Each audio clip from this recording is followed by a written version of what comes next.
Hey guys, it's Jalen here from Team Burning Infinity, doing quite an interesting thing that I came up with since I'm on vacation. Now, I don't have my cards with me, of course, because, well, like I said, I'm on vacation. So, one thing I want to do for you is give you a deck profile. Now, I'm supposed to give you a deck profile with no cards.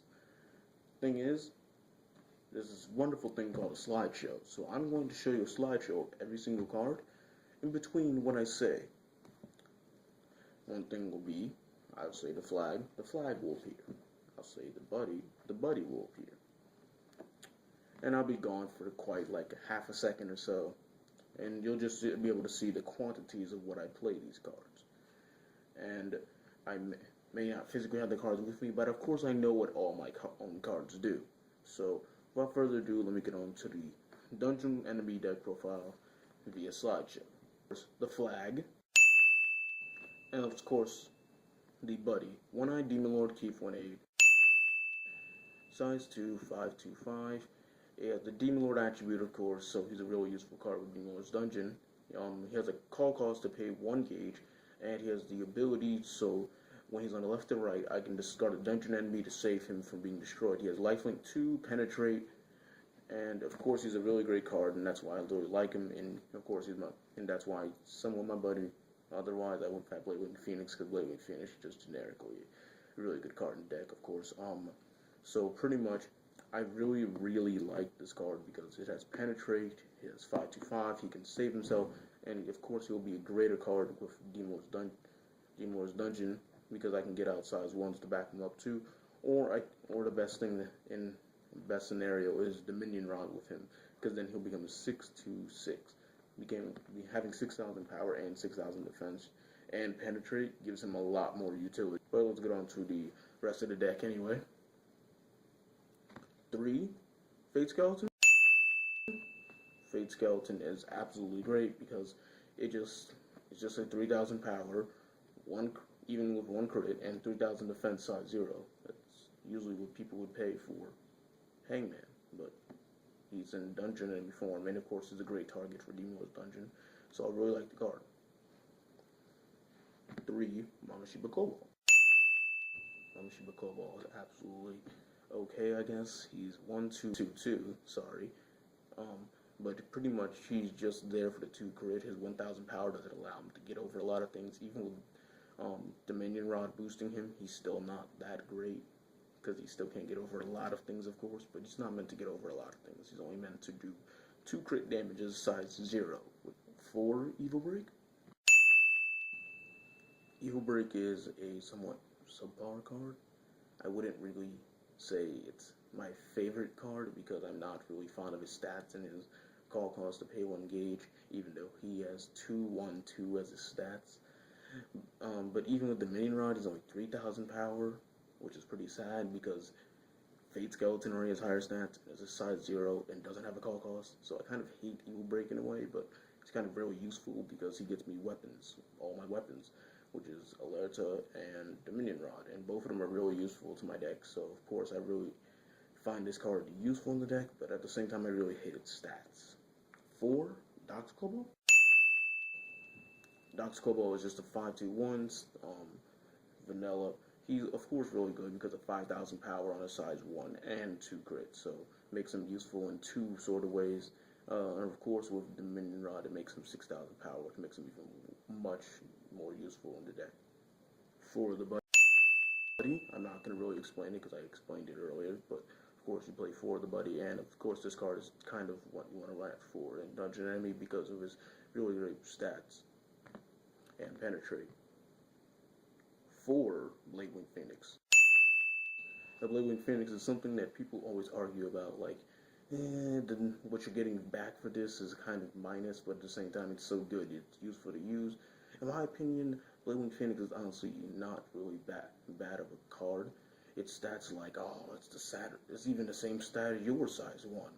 It's like, and it costs you a gauge, but it's like, the double attack really helps make it a lot better, because with this card it allows me to get 8 damage on board. Dare I say, I can just go for a game sometimes. I can't exactly go for 10 damage, but I can go for a game quite a lot with this card if I have a weapon, a size 1 with 2 crit, so It's pretty easy to get that kind of field. That would only cost me 2 gauge, and then I can do 8 damage potentially, and then if I can't, I can kill monsters easily with lots of beaters. So I really do like this card, and it's really underrated because people just think what you're getting back for this card isn't as much as worth because it's so easily killed and blah blah blah. But I think this card is really great in the deck, of course. 2, Skull Golem Mazubaha. Skull Golem Mazubaha is hated by people because they're like, why not use Thunder Spaltus? Here's my problem with Thunder Spaltus. I play, spoiler alert, if you haven't seen the other Dungeonary profiles, I play Meteor Rain, Lifelink 3. I play my buddy, who I have 4 copies of, Lifelink 2. The last thing I want to do is run another monster with Lifelink. I'm not playing Ancient World here. I don't want to have a lot of lifelink, so whenever I lose a monster, it's going to cost me a lot of life. I want to keep my life at a good balance, so the reason for running Skull Mazubaha, he's just a little bit minus in the stats, but 2 crit as well. People are like, oh, but it's got 9,000 defense, and then with your weapon, it goes to 10,000. It's like, unless I throw this thing in the center, this thing is not going to be useful. No one's going to bother if it's on left or right, and I don't want to have to, like, I don't know, kill off a center to call this thing in the center, because that's the only time it's going to be useful. Skull Golem Mazubaha, I can throw him on the left or right, and he's got 7,000 power with the rod, with Dominion Rod and 6,000 defense. And plus, I really like the art, and it comes in hollow. So it's Thunder Spaltus, but I don't like another card with lifelink in my deck. And especially that would mean 6 cards in my size 2 lineup already have lifelink. So no thanks. 4, Guardian Dragon of the Ruins, Meteor Rain. Meteor Rain is arguably the best size 3 in Dungeon World, period, because it has 10,000 power, 3 crit, 4,000 defense, double soul guard, penetrate, and the ability to destroy any monster in the field, and it's a counter ability. It's absolutely insane, and if I ever, and this happens a lot, if I ever get a field with Meteor Rain in the center, a weapon, Dominion Rod, giving it 5,000 defense, I mean, 5,000 is a very easy number to hit, but sometimes you need multiple monsters to do that in certain decks. But really, this card with Dominion Rod is the nuts, because you get 11,000 power, which makes them trying to like use a Draco Energy clone to save monsters impossible. It absolutely allows you to use Demon Lord's Dungeon with this card on field, and it gets you back size 0. So pretty much, imagine you're discarding size 0s for its effect, then you can get it back the same next turn by having 2 Demon Lord's Dungeon, or even just 1 just to get back 1 size 0, which is absolutely insane. This card is a great wall, it's a great annoyance to your opponent. With Lifelink 3, once it goes away, you'll either die by the point you use this, or you'll live, and then you can go on with the rest of your plays and then defeat your opponent. Then we get on to 4 Shalsana. Divine Protection of Shalsana, of course, is the Nullifier, so I don't really need to say anything about this card. 4 Pillar of Fire. Pillar of Fire, of course, is just your automatic super removal, so not really much to say about that either. You should all know what these cards do by now. 4 Dangerous Fuse.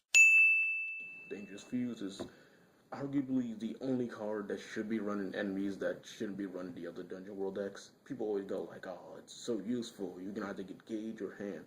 Either way, in those decks, you can be killed by not having those cards if they go to Gauge. And in my deck, it doesn't matter which way it goes to. That's why it's only useful in pure enemies.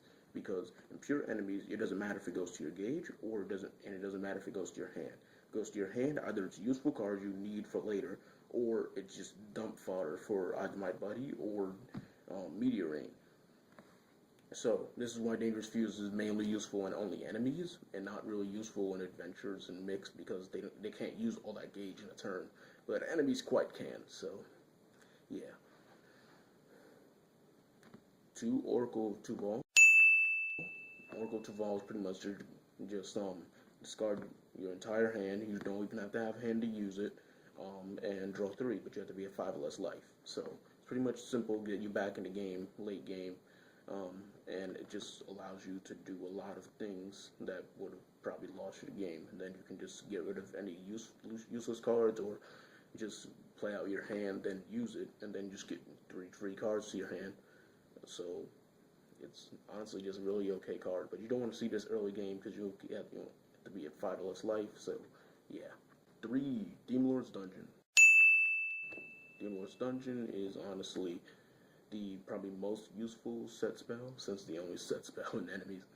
But of course, this thing, you can only have a demon. You must have a Demon Lord on field to cast it. Then pretty much it just sits there, be free, and at the beginning of the turn, then you call a size 1 or less dungeon enemy by paying its call cost. But the only one for call cost is Evil Break, but I never call Evil Break usually. So pretty much I'm getting a free monster at the beginning of my turn. And it's before you charge and draw, so be careful of that because you could be real sharp for that. You have to do it before you charge and draw. When your opponent says end their turn, you don't even have to stand yet. You have to use this first. Then you can go into your stand and draw, charge and draw, all that.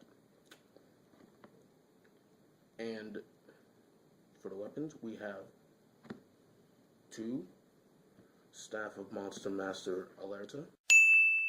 Alerta, of course, you pay 2 gauge, 0/0, but it's the counter ability, continuous little Dragon Energy calling for dodge enemy. It's only 2/2 though, so it's somewhat not as useful, but it's still really good because you can combo it really well with anyone that tries to attack your side monsters or even attack your center when you have a center. So you can just go like, now you're either gonna link attack or you're gonna lose that monster.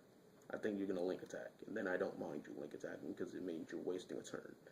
So, of course, it really baits out at like lots of link attacks just because your opponent doesn't want to lose their monster so easily. So, this is why it's such a really good card deck, but it is not cost efficient for a weapon that's only 0/0, and you can only use it basically once at a time. So, it's somewhat got its flaws, but of course, it's still a really good card deck. And of course, my favorite weapon, 3 of Dominion Rod. Dominion Rod is honestly just a lot better in Alerta in most situations. It gives a permanent 1/1/1 to power and defense and to all your enemies, which is pretty much the entire deck, of course. It makes Blade with Phoenix a 6,000 beater that can attack twice, which is absolutely insane.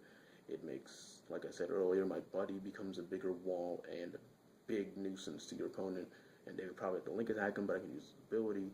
Anyway, it's 2/3, costs 1 gauge to equip, and like I said, it's just continuous Armor Knight formation for dungeon enemy. You can't stack them up like Armor Knight formations, but it's a really useful weapon because it has 2 crit. And 3,000 isn't so bad. I mean, I sometimes don't like that, but it's still useful. 3,000 still makes it at a point where it's useful. At the same time, it's not. It's kind of even. So, anyway, that is my deck, you guys. Hope you guys like this video. Subscribe to Team Burning Infinity. I hope you guys like a profile like this. I know it's quite long, but that's because I had to put in a little bit of course, the cards so you see them. Either way, hope you guys stick around for more Buddy Fight content from all of us, and see you guys later. Joe going out.